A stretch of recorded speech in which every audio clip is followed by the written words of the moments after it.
Good evening, and welcome.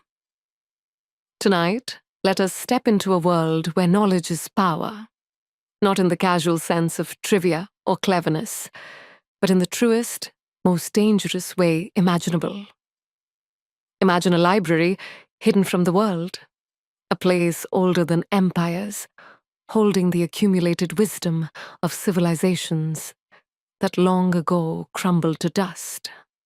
Now imagine being told that you, out of all the magicians alive, are one of the few chosen to enter its halls, that you could learn secrets lost to humanity, truths capable of bending reality itself. But there is a price.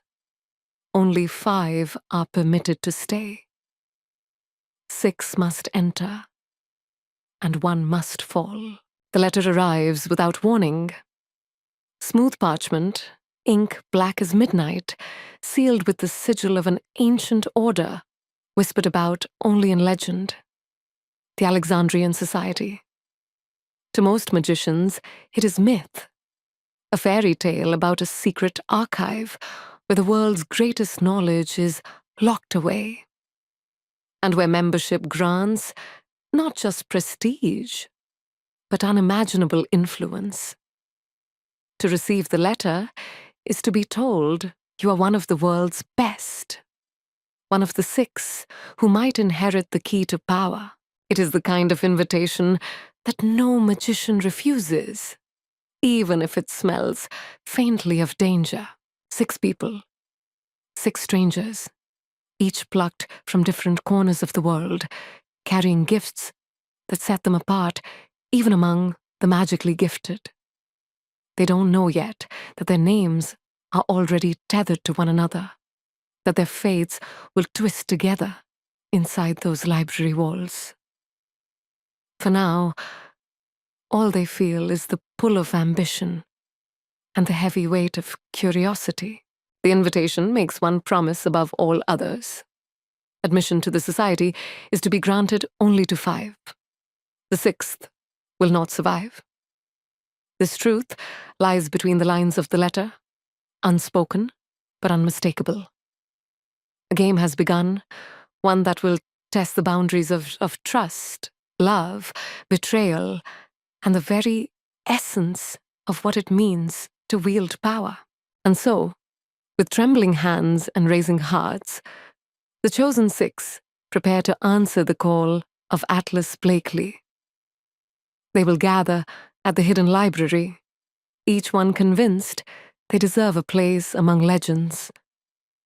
None of them yet know what the year ahead will demand, or how much of themselves they will be forced to sacrifice to claim the title. A seat among the Atlas 6. They arrive one by one, drawn to London like threads pulled by an unseen hand.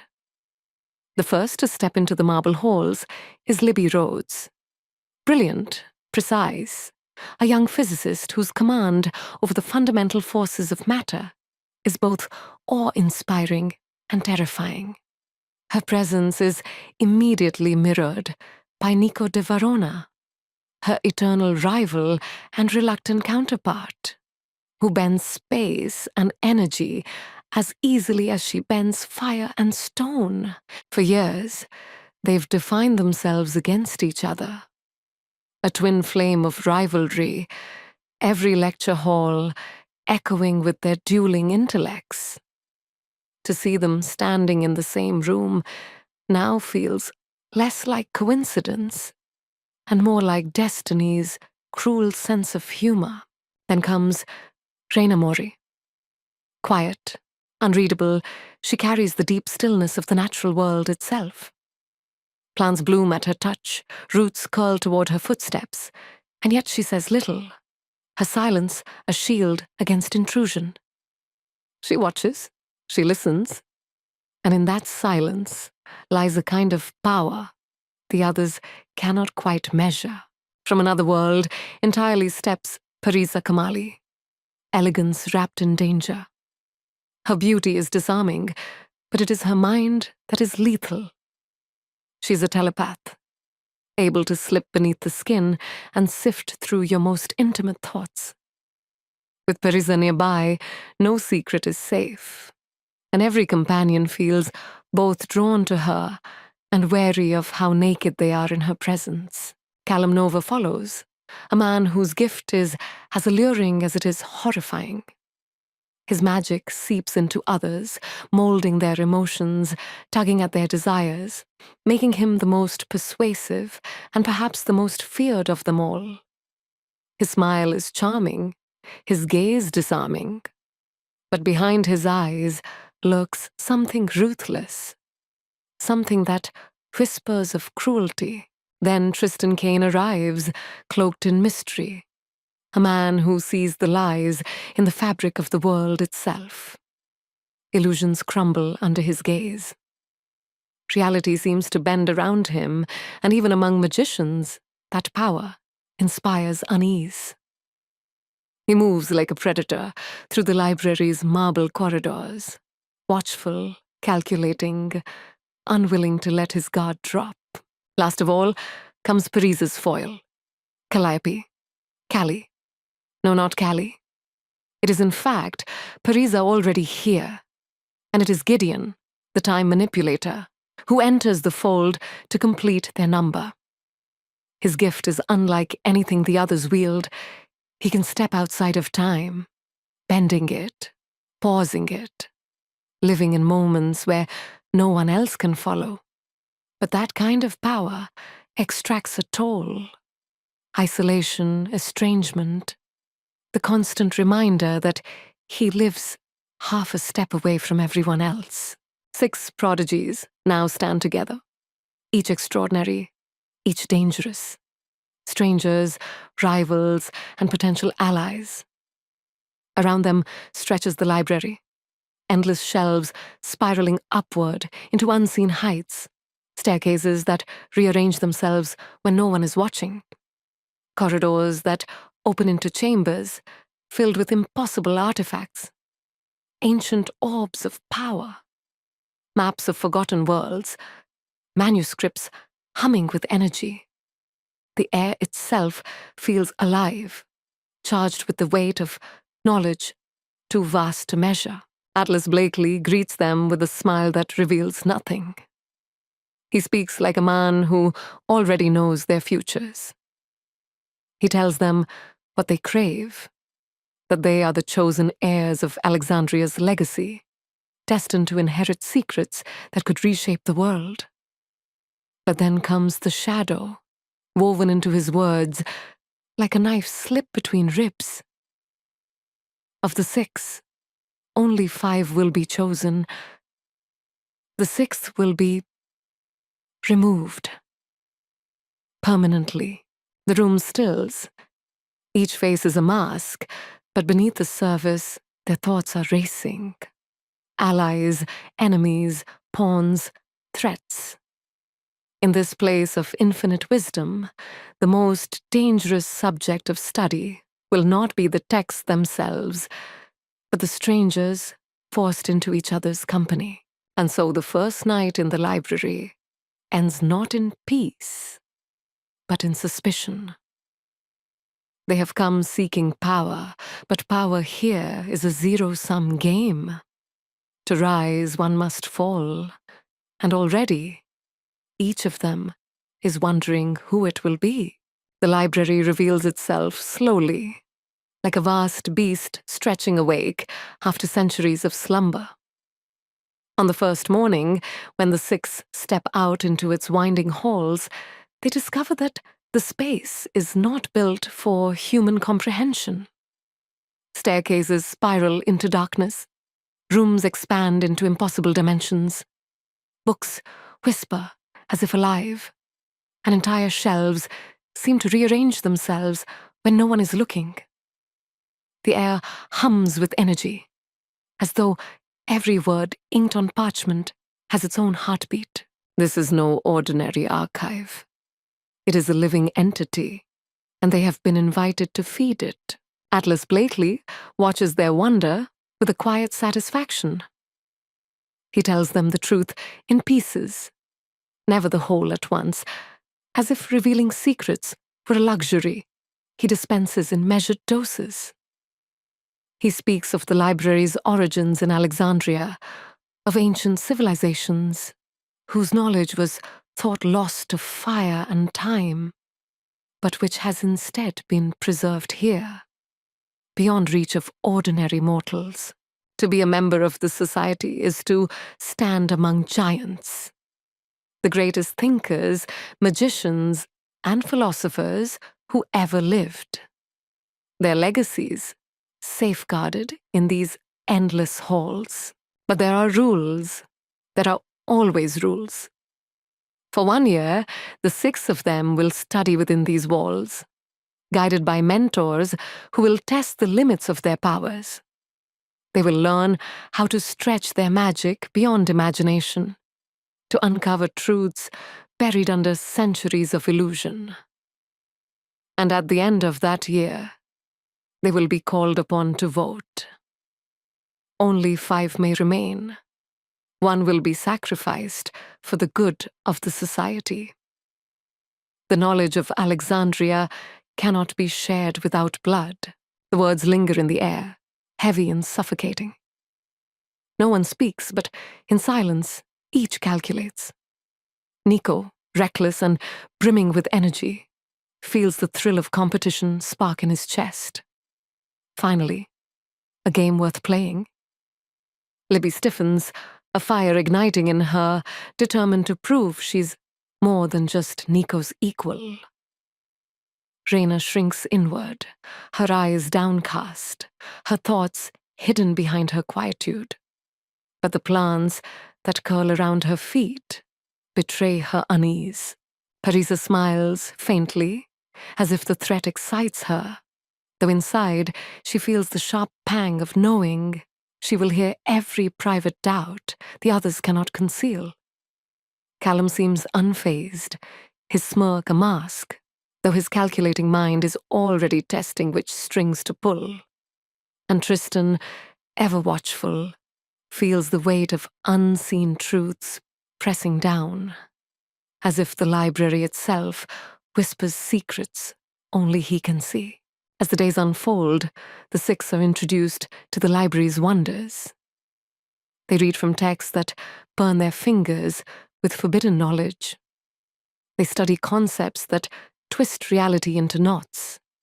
Time unraveled, illusions made real, the raw threads of existence tugged and rewoven. The library is both paradise and prison. Its endless rooms are filled with knowledge, but its doors are locked to the outside world. No family, no friends, no escape. They are 6 stars, bound into the same constellation, each orbiting closer and closer, each shadow stretching longer across the polished stone floors. Meals are shared at a long table where conversation dances between philosophy and thinly veiled hostility. The rivalry between Libby and Nico flares at every turn, sparks literally leaping between them as they debate the nature of magic itself. Parisa drifts from one seat to another, inserting herself into minds and hearts, collecting secrets the way a thief collects jewels. Reina sits at the edge, absorbing knowledge from books that seem to respond only to her touch, while Callum watches with that same predator's calm, offering words so disarmingly persuasive, they leave his companions questioning their own motives. And Tristan, the observer, the skeptic, begins to notice cracks in the library's illusions, faint flickers where reality thins.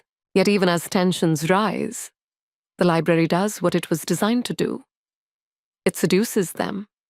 Power hums in the stones, knowledge drips from the shelves, and each day they grow stronger, sharper, more dangerous. But with every spell they master, with every secret they uncover, the unspoken truth looms larger. Only 5 of them will remain when the year is done. which means, inevitably, one of them must die. It does not take long for the quiet awe of a rival to sour into something sharper. 6 minds, 6 egos, 6 rivalries, confined within the shifting walls of a library that seems to thrive on tension. At first, they try civility. Shared meals stretch into conversations, but every word is weighed for hidden meaning. Every smile might be a mask. In this place, where only 5 will remain, even kindness carries the sharp edge of strategy. Libby and Nico are the first to clash.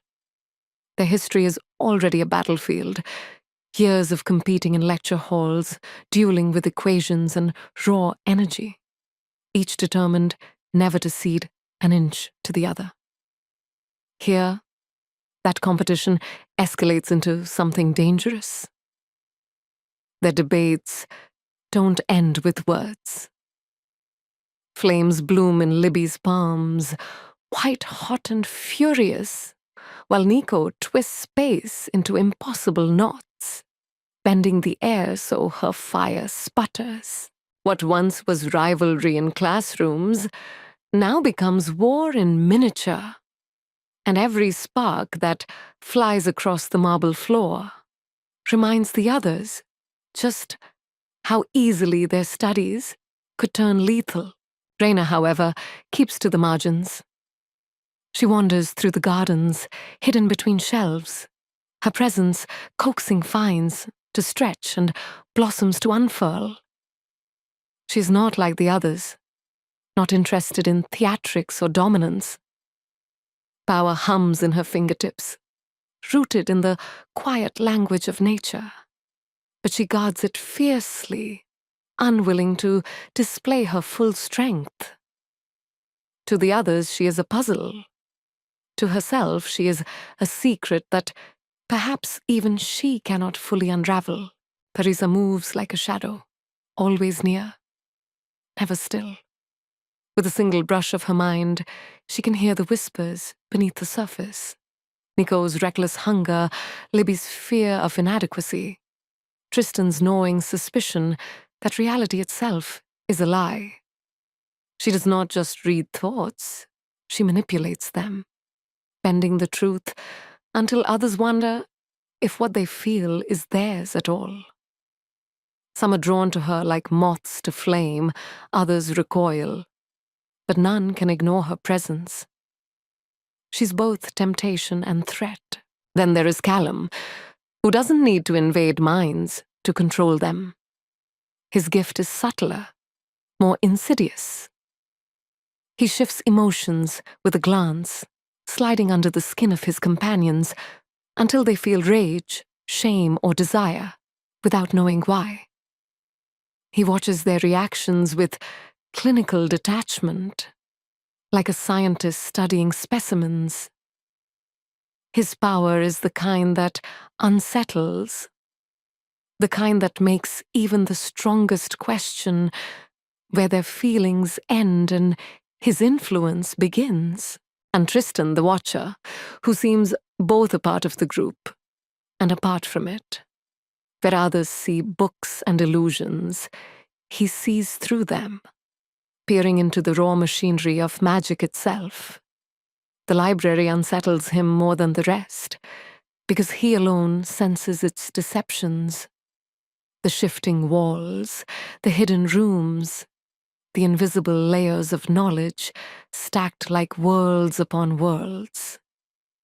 He suspects that Atlas has told them only a fraction of the truth. The air between the 6 thickens. Some nights they talk of philosophy and possibility, voices bright with wonder. Other nights, silence hangs heavy, each person aware that only 5 of them are meant to walk out of this place alive. The word sacrifice hovers unspoken on their tongues. Who among them will be chosen as expendable? And worse, who will be asked to wield the knife? What began as opportunity now feels like a game of survival. A game that demands alliances, demands masks, demands betrayal. And in this house of infinite wisdom, knowledge is not the only thing being tested. Their very humanity is on trial. The air between them is always charged. But when Nico and Libby face each other across the training floor, it becomes fire and lightning.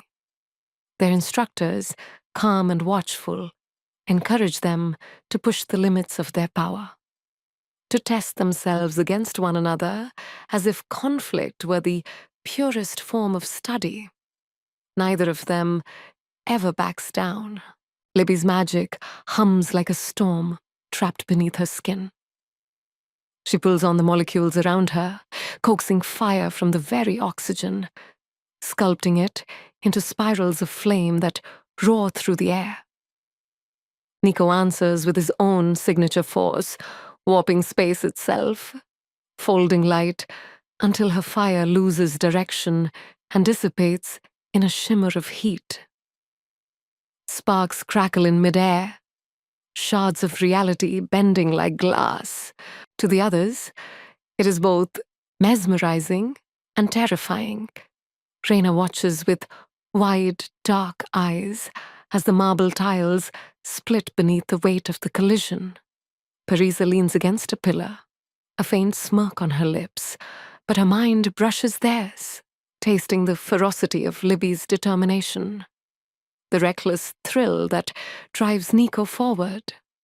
Callum watches with that unnerving calm, feeding off the surge of emotion that floods the room.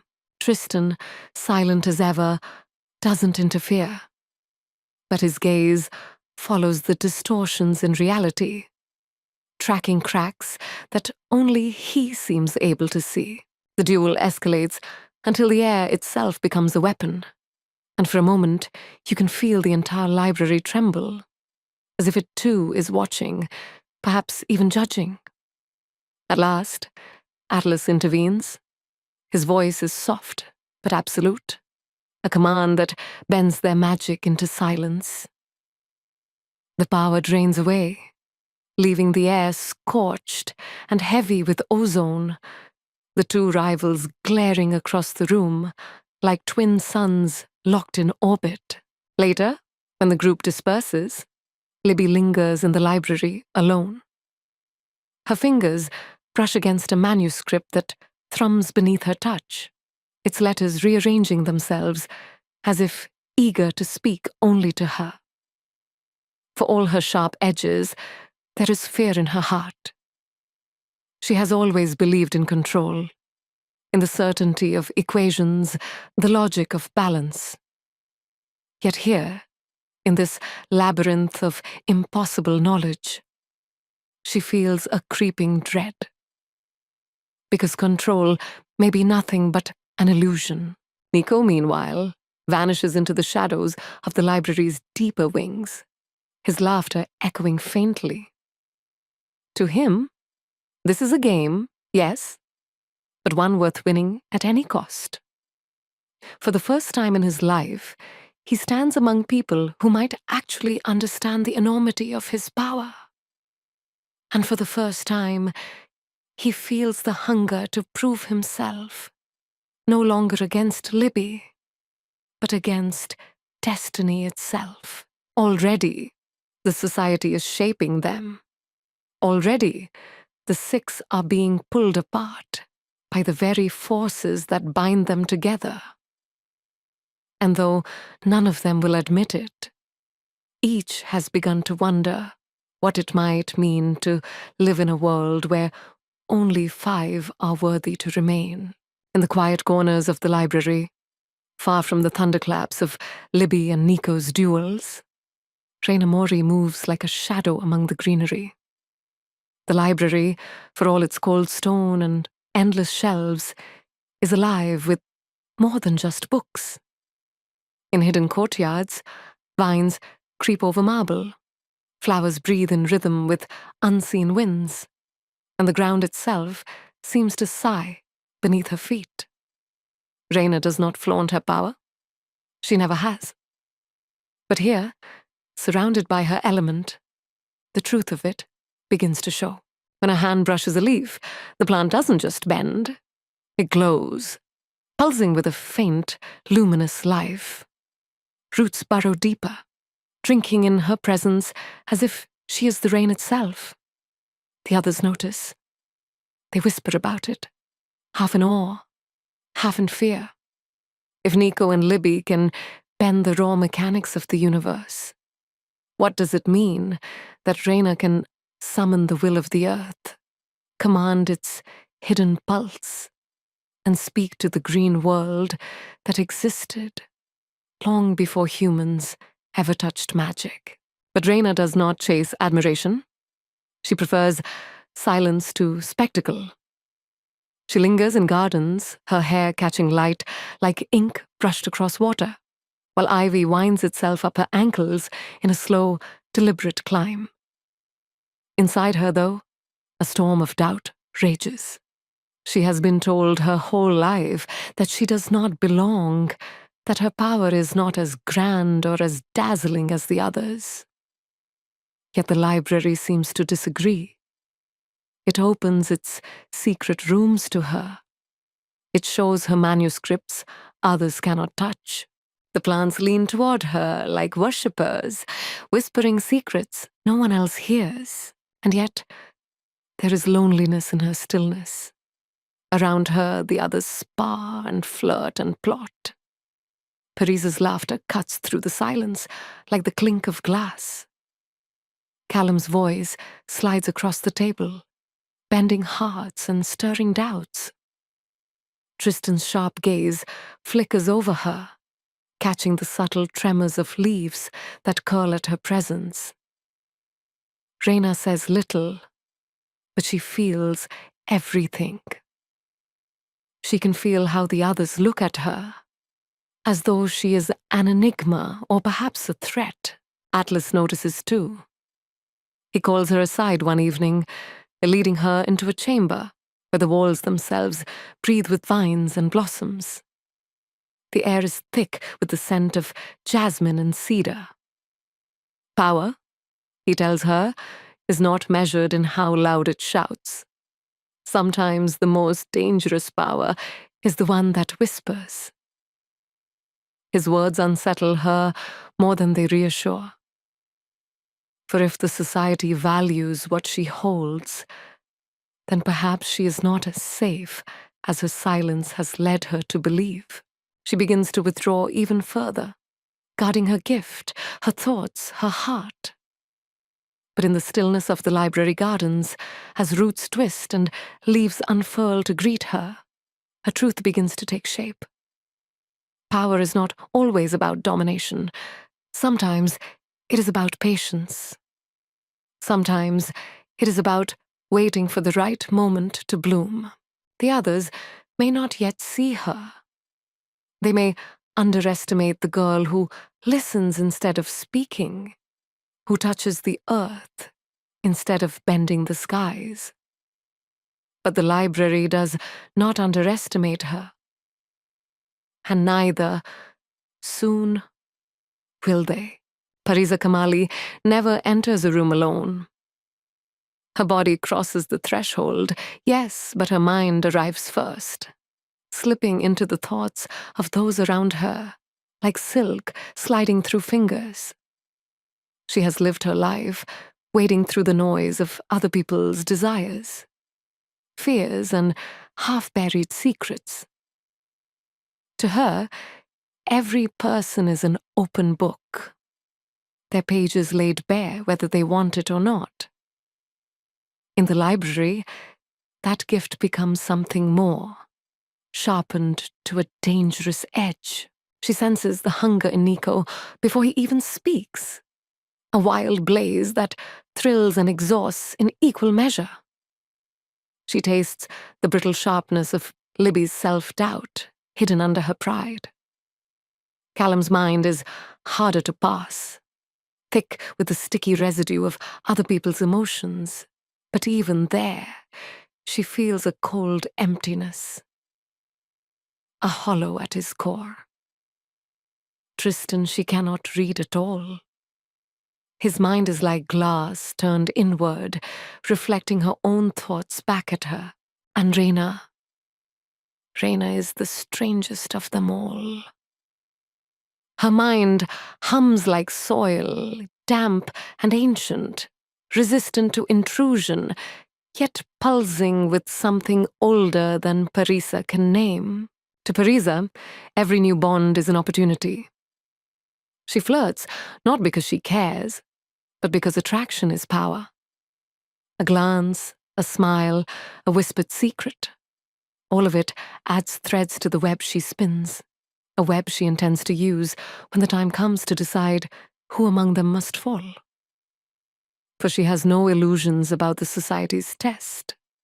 The others may hope that sacrifice is a metaphor, a symbolic gesture.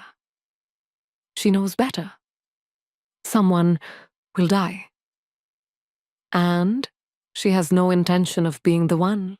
There are nights when she lingers in corridors, pressing her hand to the walls of the library, wondering if the great archive is like her, alive, aware, quietly listening. In those moments, she almost feels kinship with the thing that houses them, as if the library approves of her methods, her quiet manipulation, her hunger for truth. Knowledge is power, yes, but so is intimacy.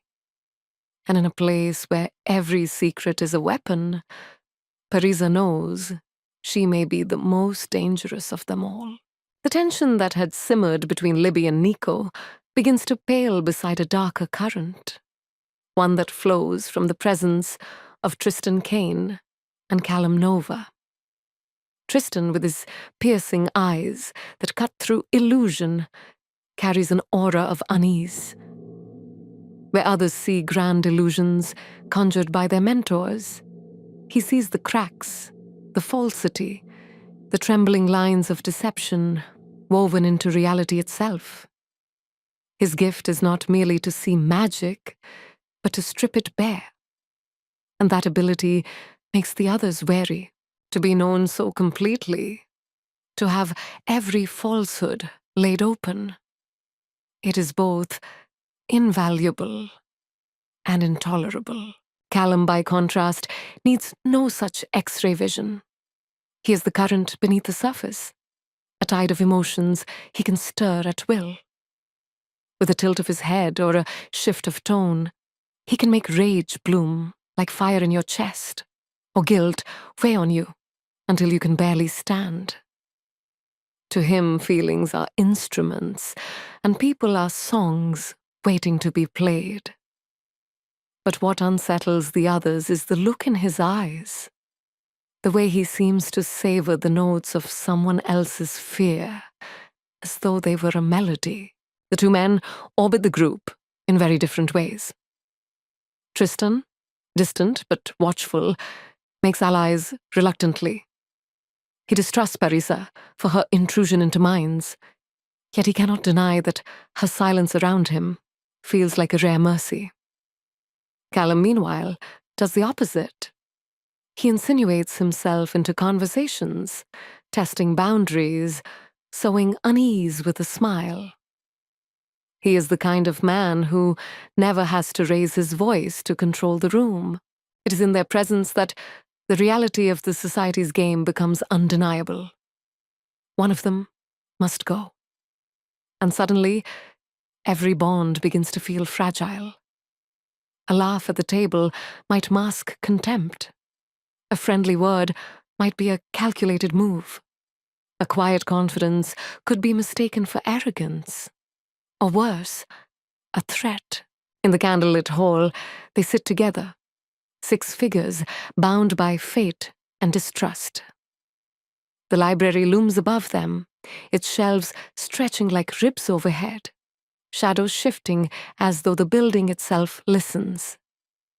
Tristan catches glimpses of something beneath the surface of the world, threads unraveling in ways that make his chest ache. Callum, sensing the ripple of suspicion in the group, cannot resist pressing further. nudging emotions like a puppeteer. He delights in watching fear flicker across faces, desire spark in eyes, doubt poison friendships. The others feel it, even if they cannot name it. They sense that Callum is dangerous in a way that goes beyond magic.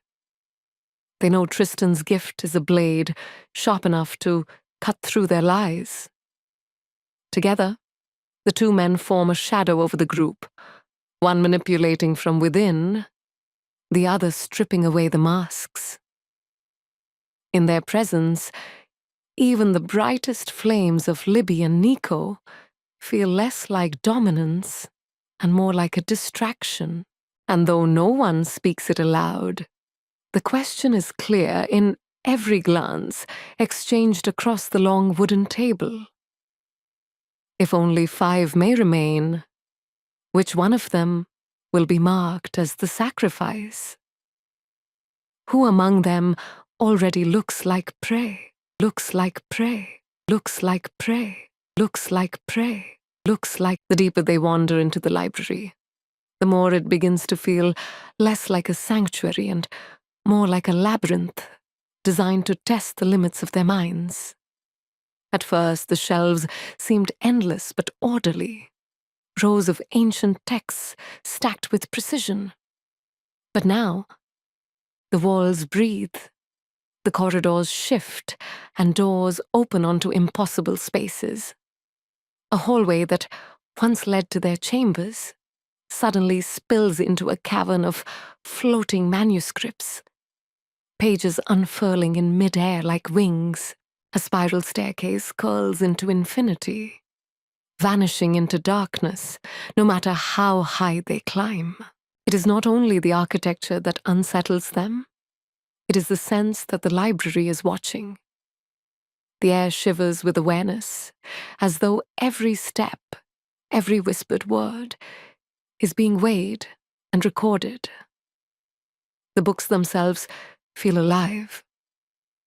When Libby brushes her fingers along the spine of a volume, the leather cover warms, the ink inside pulsing faintly like a heartbeat.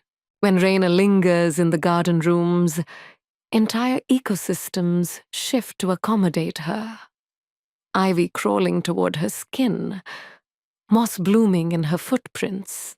Atlas calls these wonders gifts of initiation. He tells them that the library is not merely a collection of texts, but a living vessel for knowledge too dangerous to be left in the world. Here, they will study disciplines so powerful that outside the walls, nations would burn to possess them. Illusions more real than reality. Healing arts that blur the line between life and death. Prophecies that can tilt the balance of history, but with every secret they unlock, they feel the shadow of the society's final condition pressing in. Only 5 initiates may remain. The library does not merely offer knowledge, it demands a price. And that price will be blood. Whispers begin to slither through the shelves. At times, they seem like echoes of their own doubts. At others, their voices too old, too inhuman, to belong to any of them. Tristan hears more than whispers. He sees flickers in the shelves, shadows that do not belong to books at all. He glimpses hidden doors, veils of falsehood woven over realities that the library keeps sealed. The illusions crumble when his gaze passes over them, revealing glimpses of vast, forgotten truths. Parisa feels it too, though in her own way. The minds of her companions are restless, crowded with new knowledge and darker fears. When she brushes against their thoughts, she finds not just ambition but dread, an awareness that the library is not a gift at all, but a trap. And yet, the more she uncovers, the more she hungers. What is a single life against immortality? against secrets that could unravel the universe. The library tests them with tasks disguised as lessons. They must work together to solve riddles, decode texts that shift their letters before their eyes, and summon forces that defy natural law. Each challenge brings them closer, even as it drives wedges between them. Trust becomes currency. Betrayal becomes inevitable. And beneath their feet, the library hums, as though eager for the moment when one of them will finally fall. The truth arrives, not as thunder, but as a whisper sharpened into a blade. One evening, after weeks of training, Atlas gathers them beneath the towering dome of the library. Shadows flicker across his face, lit by the glow of floating lanterns, and his words fall with the weight of law. At the end of their year, only 5 of them will be initiated. One of them must be sacrificed, not metaphorically, not symbolically, but literally. The silence that follows is suffocating. 6 pairs of eyes dart from one face to another, trying to measure the odds. No one speaks the thought aloud, but it hums in every chest. One of us is already dead. Libby stiffens, her hands twitching at her sides, a spark threatening to leap from her fingers. She's never been good at hiding her feelings, and Nico's answering grin cuts like a blade. For him, the revelation only sharpens the game. He thrives in conflict, thrives in risk, and the idea that victory requires someone else's fall sets his blood alight. Reina lowers her gaze to the marble floor, but the plants at her feet betray her, their roots curling and tightening as if sensing her fear. She knows she will be seen as expendable. The quiet one, the outsider, the girl whose magic blooms in silence. She feels the weight of that perception pressing against her ribs.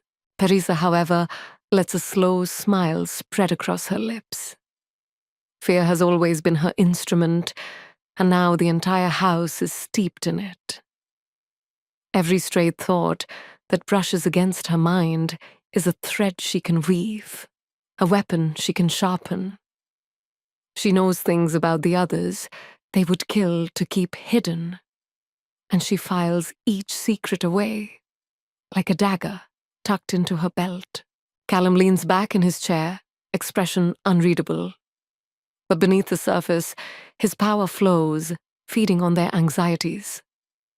He can taste the bitterness of envy in Nico's chest, the sting of inadequacy in Libby's mind. He says nothing, because silence serves him better. Every unspoken suspicion is a victory. Every flicker of doubt, another chain he can pull. Tristan alone refuses to play the game on its surface. He's troubled less by Atlas's words than by the shifting truths he perceives. The library, he knows, is hiding something far greater than a simple trial of elimination. The walls shimmer, illusions peeling back to reveal glimpses of secrets buried beneath centuries. He begins to suspect that the library's demand for sacrifice is not merely the society's tradition, but something deeper, something woven into the foundation of this place. That night, each of them returns to their chambers, but no one truly sleeps. The library creaks and whispers, as though amused, as though waiting.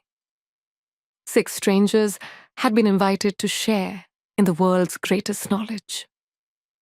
Now they understand the rules. To claim that knowledge, to step into legend, one of them will have to die. And each is forced to wonder who deserves to be destroyed and who deserves to ascend. The longer the months stretch inside the library, the more the boundaries between ally and enemy dissolve. What began as wary cooperation twists into something darker, a fragile dance of intimacy and betrayal. In the beginning, they had tried to believe they were 6 companions on the same path. Now every kindness feels like a calculation, every confession like bait. Libby and Nico remain locked in their furious orbit, their rivalry sharper than ever. Yet in their clashes, there is a kind of honesty that the others envy. When Libby hurls a wave of molten light across the practice floor, when Nico warps space to hurl it back at her, they are at least telling the truth, that they want to outdo one another, to dominate, to be chosen. But outside of those battles, when the flames have dimmed and the air has stopped crackling, they find themselves in strange moments of fragile connection. Arguments that should end in hatred leave them flushed, almost breathless. And the line between contempt and desire blurs until neither can tell which is which. Parisa plays her own subtler game. She slips into conversations with a smile, but she never speaks without purpose. She knows things she should not. Nico's hidden guilt, Libby's buried fear of mediocrity, the gnawing emptiness inside Callum that he hides behind a mask of control. Every secret she gathers becomes leverage. She tells herself it is survival. She tells herself it is strategy.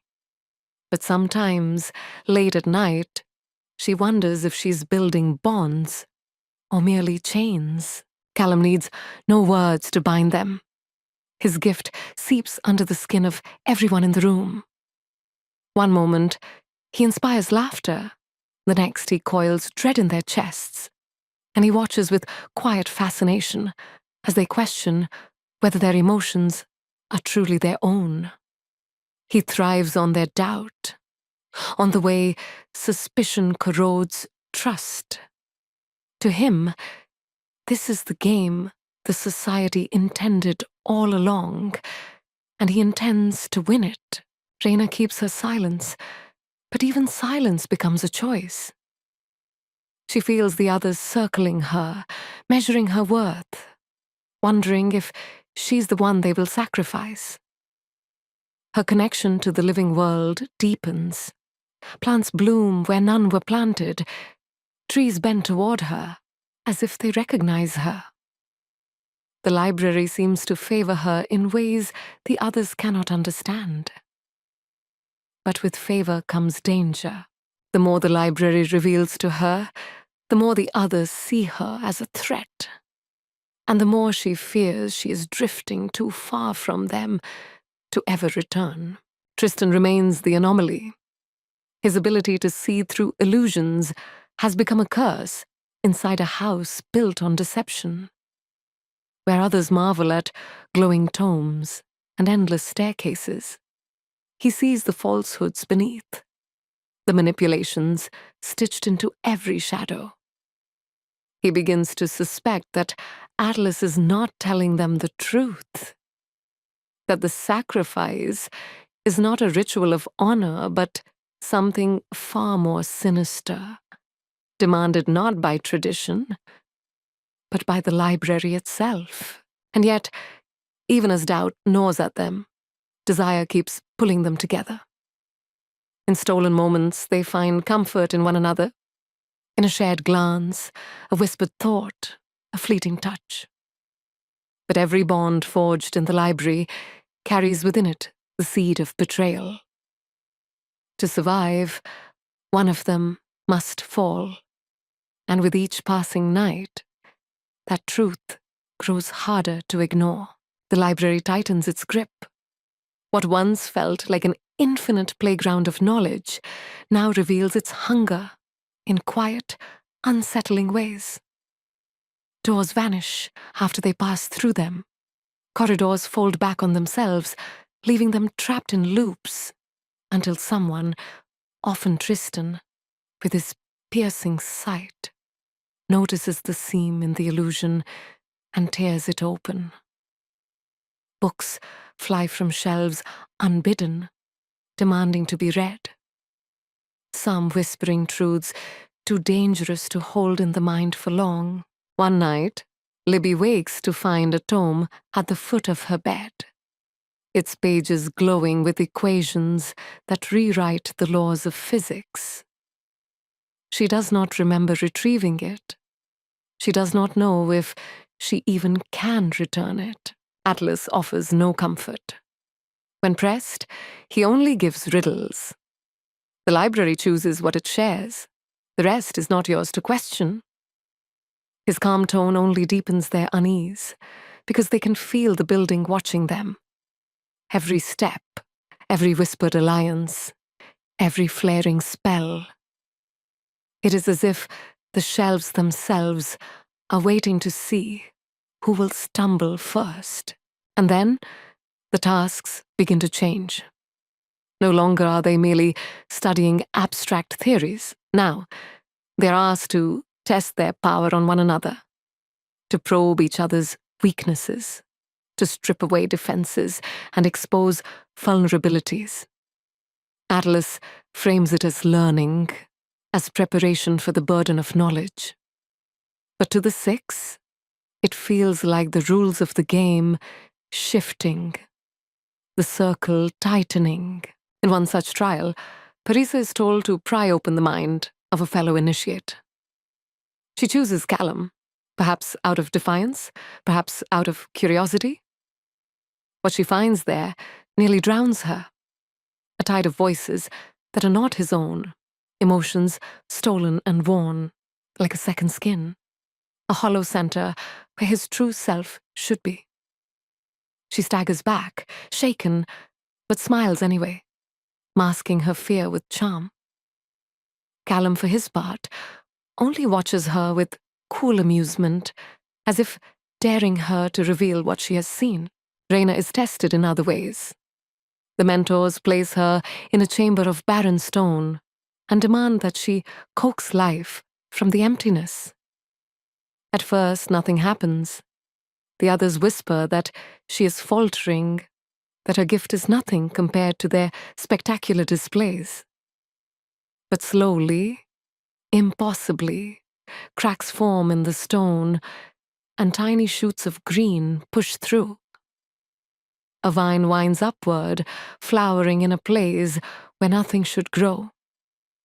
For a moment, the library itself seems to sigh in pleasure. Even Tristan is not spared. In the archives, he is forced to confront illusions so convincing they nearly break his mind. He sees himself standing in a hall of mirrors, each reflection showing a different version of his life, some glorious, some horrifying. He understands then that the library is not merely testing their power. It is weighing their souls. When they gather again, the air is heavier than ever. The sense of camaraderie that had begun to blossom is strangled by doubt. Who will be chosen to die? Who will be sacrificed to feed the library's endless hunger? Each of them sees the others not just as companions, but as obstacles, as potential threats, as targets. And somewhere deep in the shifting dark, the library waits. By the middle of the year, the line between study and survival has thinned to a razor's edge. What was once an intellectual endeavor has become a contest of endurance, and each of the six feels the pressure in different ways. They are no longer simply scholars, they are competitors, and the library ensures they never forget it. The trials turn cruel. They are asked to construct illusions so convincing they can fool one another, to dismantle each other's defenses with ruthless precision, to weaponize their powers in ways they had once thought unthinkable. Every lesson is a double edge. mastery for themselves, and ammunition against their peers. Atlas insists this is the purpose of initiation, that the weight of knowledge is too great to share among many. The society needs only the strongest, only the most capable, only the most willing to sacrifice. At first, some of them cling to the idea of alliance.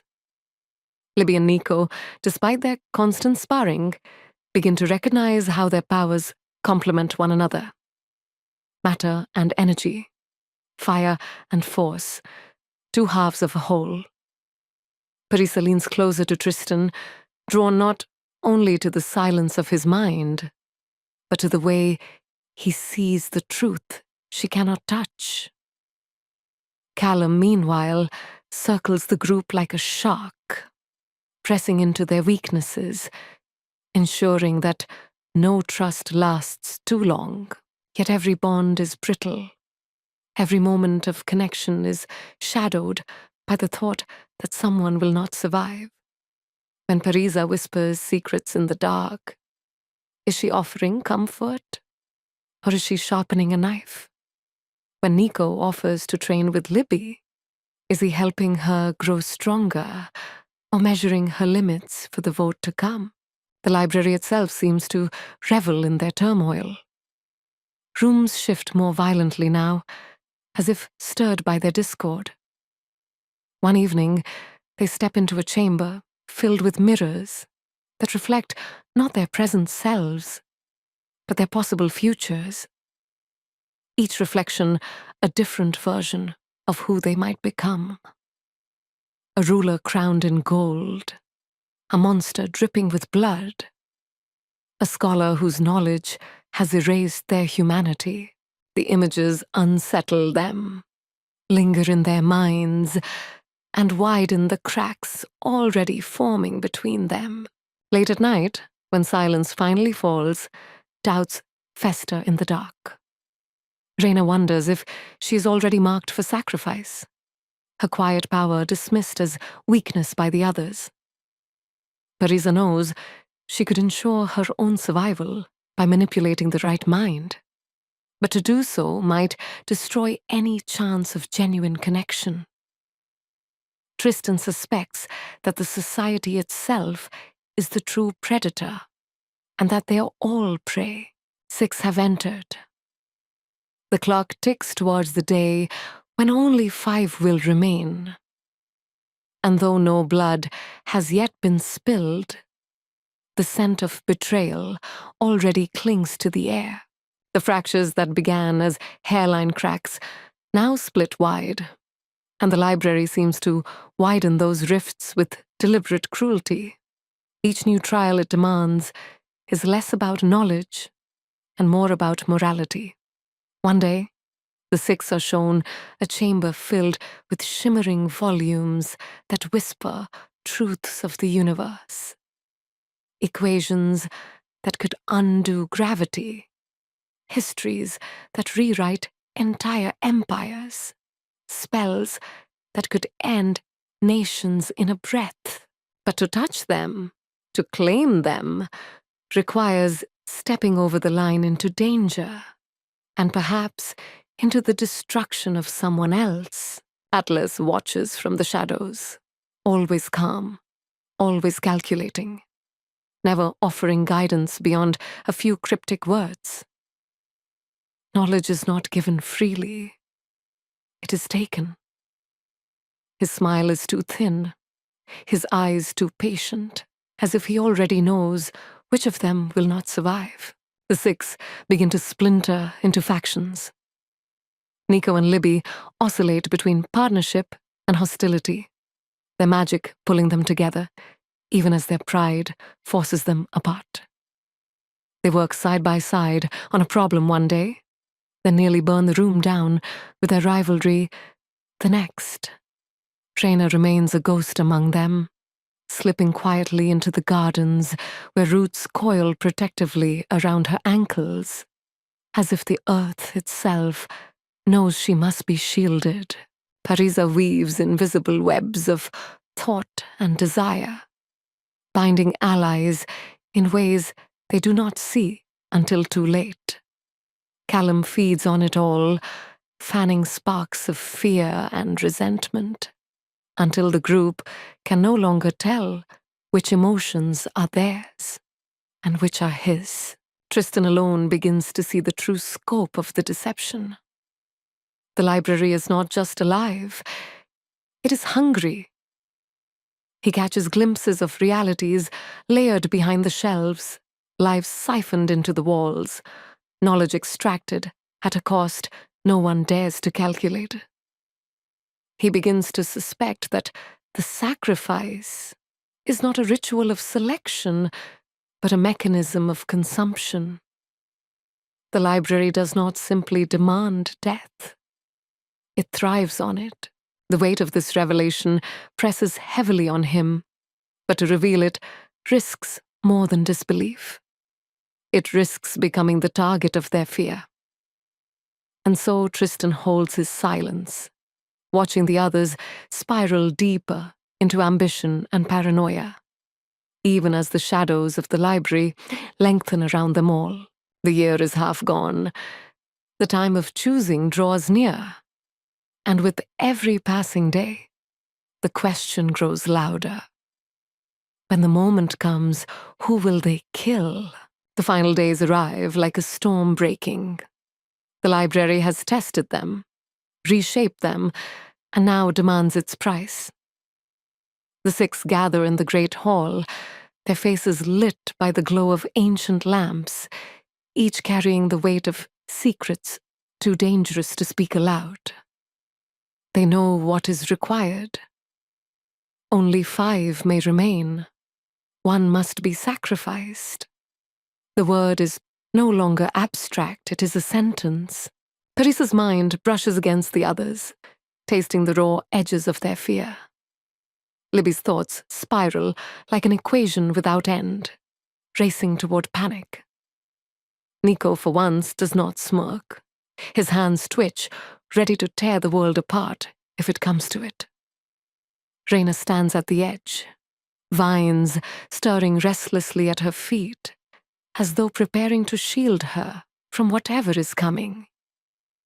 Callum sits with unnerving calm, his presence prickling against their skin, making them doubt their own resolve, and Tristan, silent, sees the truth, hidden in the shimmer of the library's illusions.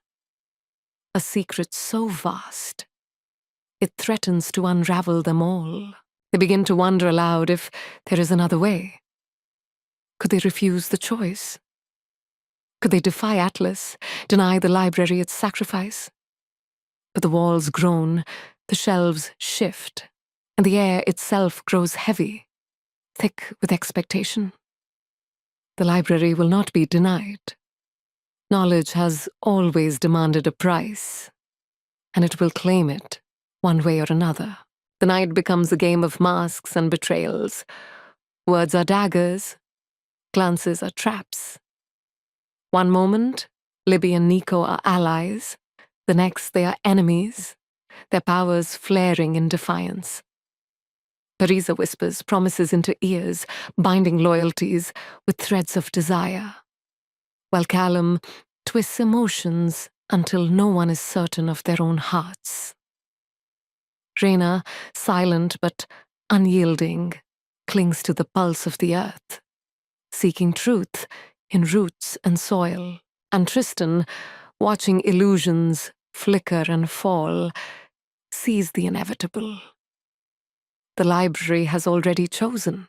When the vote is cast, the weight of it nearly crushes them. 5 stones glow, one remains dark. The condemned looks around the table, not with anger, not with surprise, but with a kind of weary acceptance, as though they had known from the moment the letter arrived. The choice is made. The sacrifice must be paid. The library hums in satisfaction. Power shifts. The 5 who remain feel it rush into them, knowledge flooding like a tide, burning and exalting all at once. They are not who they were when they entered these halls. They are something greater now, something sharper, something more dangerous. And yet in the silence after the storm, a final whisper stirs through the shelves. A truth Tristan has glimpsed, one that chills him to the bone. The Society's game was never about choosing who among them was weakest. The sacrifice was always meant to feed the library itself. And if the library is alive, if it is hungry, then perhaps the true danger is not the rival across the table, but the ancient, insatiable force that has trapped them all within its endless walls. The year has only just begun. 5 remain, 1 is gone, but the story of the Atlas 6 has only started to unfold, started to unfold, started to unfold, started to unfold.